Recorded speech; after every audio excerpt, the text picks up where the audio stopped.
Welcome to Moose TV. I'm your host, Tom. I'm Ethan. And I'm Josh. So, have you heard about this newspaper that we're doing? It's pretty great, but here's the thing, we need staff to work on it.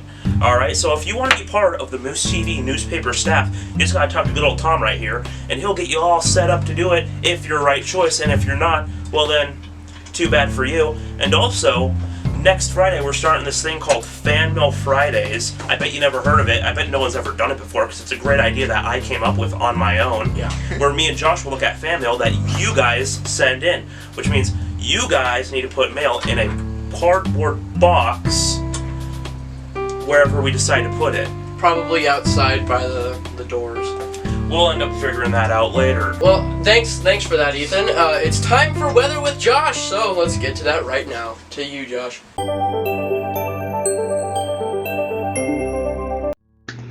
For the weather for this lovely Friday would be a high of 28 degrees and a low of 12 degrees Sat. And precipitation of around 47%. Humidity is 87%, and the wind is a cool 7 miles an hour. Look at all this. We need more snow days. More snow days.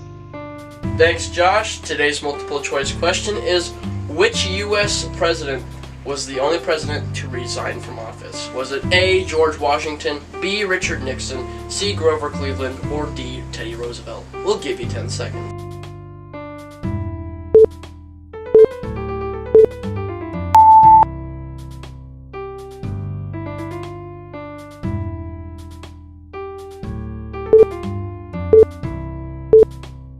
If you said Richard Nixon, you were correct. Nixon in his first term ended the Vietnam draft and the war along with it, and generally did a lot of good things. Unfortunately, his second term was not so successful. A scandal with Watergate degraded his support, and the people were pushing for an impeachment. But Nixon gave in and resigned before the impeachment could reach office.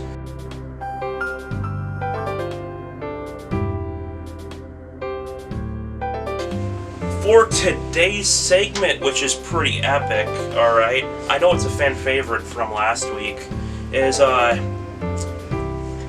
unsolved. I forgot what I titled it. Why didn't you put down the title on this?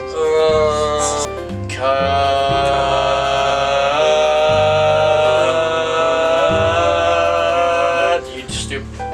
What's up, guys, gals, and people named Hal? For today's segment, we're going to be doing a segment called, it's a fan favorite from last week. I'm pretty sure everyone loved it, especially Josh. What? Because he just has a crush on these people, alright? It's called Malevolent and Macabre Mysteries Through History. Last week, we did a serial killer, and it was pretty fun, so we're going to do that again. And for today, we're doing a good old Chad named the Axeman Killer of New Orleans. Alright? I know, he's pretty Chadish. Who's that? He's a guy who had a jazz song named after him. That's cool. Yeah. Does it go? I'm killing. You're killing me, Smalls. I think it's called something along the lines of "Don't hug me, Papa." You'll put the thing right here. You'll put it right here. The title. You're gonna put it right here. Yeah. Yeah, he is special effects dad. Yeah. Outline it with blue neon. And now we have a picture of the Axeman right here. Me? Yeah. Right over Tom's face. We have a picture of the Axeman. Alright? Good luck editing, Tom. I haven't read any of this stuff. I just pulled up 3 tabs, including Wikipedia, and I'm just going to read random stuff off of them. Alright? So I'm just going to read the first paragraph here, because I think that'll be fun. Alright? You guys ready? Yeah. Alright. By August 1918, the city of New Orleans was paralyzed by fear. In the dead of night, the Axeman of New Orleans, as he came to be known, broke into a series of Italian groceries, attacking the grocers and their families. Some he left wounded, 4 people he left dead. The attacks were vicious. Joseph Maggio, for example, had his skull fractured with his own axe and his throat cut with a razor. His wife, Catherine, had also had her throat cut. She asphyxiated on her own blood as she bled out. Define find that. I guess we just found out who the Axeman of New Orleans is. It's me. What? Anyway. Callbacks. That's what you subscribe to the channel for. It's the callbacks. Now let's read the next paragraph, because that sounds fun. Several lethal attacks that didn't target Italians were also thought to be the work of the Axeman, although this would later prove not to be the case. Nevertheless, New Orleansians, I don't know why they're called that, were terrified. The press noted that the Italian immigrant community was especially fearful, with panic-stricken men staying up all night to guard their families. New Orleans Superintendent and Police Frank Mooney suspected the murderer was a murderous degenerate who gloats over blood. So, who were the victims of the Axeman? Joseph Maggio was stated before, and I'm going to do a Google search to figure out the rest. Dang. We're using Wikipedia to figure this stuff out, alright? Everyone's favorite source.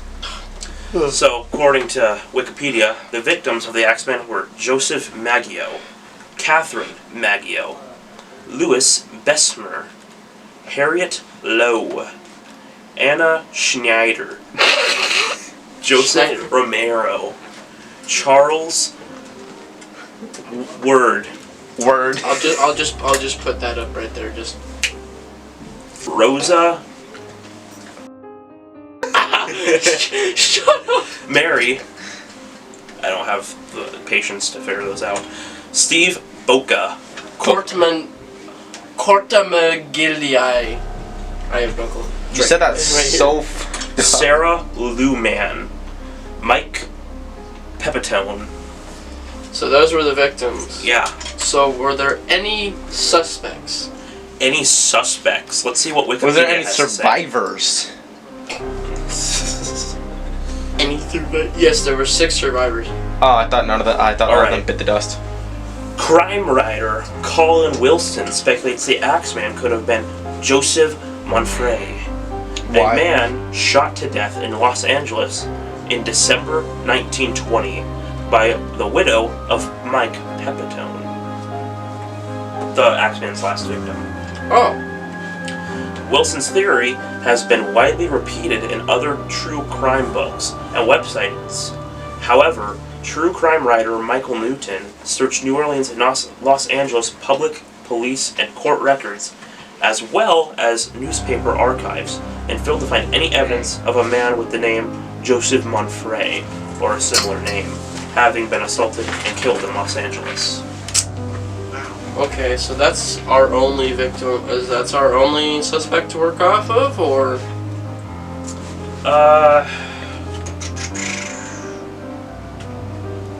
Looks like it. I don't really see much else. So I guess our only suspect was Colin Wilson, but Oh? he died. According to scholar Richard Warner, the chief suspect in the crimes was Frank Doc Mumphrey, who used the alias Leon Joseph Monfray. So, there's only 2 suspects from what we're seeing here, right? But the only one that really goes into depths is Joseph Monfray. According to Wikipedia. According to Wikipedia. And Wikipedia isn't that... Wikipedia is the most truthful source. Wikipedia is the most truthful and... In-depth. Totally In-depth, non-edited source. Yeah. Anyways, so we only have 2 suspects. The other one really doesn't go into detail. But it did say that that suspect used an alias called Leon Joseph Monfray. And if you remember, based on like a minute or 2 ago, the other suspect is named Joseph Monfray. Wait, what was his middle name? They're the same people! Maybe somebody's trying to frame that guy. Theories suggest the Axeman perpetrated the crimes in a bizarre effort to make jazz music more popular. That actually brings me to one of my favorite things and the most funny things the Axeman ever did. So the Axeman threatened New Orleans saying, "Yo," this is my way of saying it, "Yo, New Orleans, if you guys are inside at this specific date listening to jazz music, I'm gonna kill you. So a lot of people were listening to jazz on that Basically, night. New Orleans was alive that night with music, and no murders were committed. I heard a theory from this guy named Shane Majay, who does a series called BuzzFeed Unsolved, which is actually pretty funny. I'm doing a free ad thing.